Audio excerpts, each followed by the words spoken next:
বিভিন্ন দেশ থেকে আমদানি করা পণ্যে মার্কিন প্রেসিডেন্ট ডোনাল্ড ট্রাম্পের আরোপিত শুল্ক স্থগিত করেছে যুক্তরাষ্ট্রের আদালত। এই ঈদে জামা জুতো অ্যাক্সেসরিজের ডিসকাউন্ট।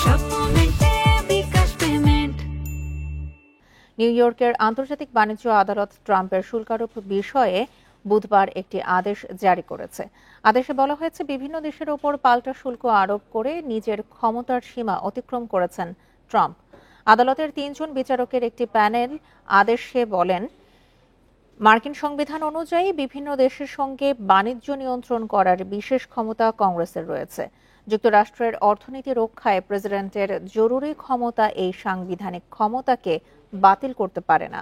আদালতের আদেশের পর এর বিরুদ্ধে আপিলের একটি নোটিশ দিয়েছে ট্রাম্প প্রশাসন। গত ২রা এপ্রিল বিশ্বের প্রায় সব দেশ থেকে যুক্তরাষ্ট্রে আমদানি করা পণ্যের ওপর অতিরিক্ত শুল্ক আরোপ করেন ট্রাম্প।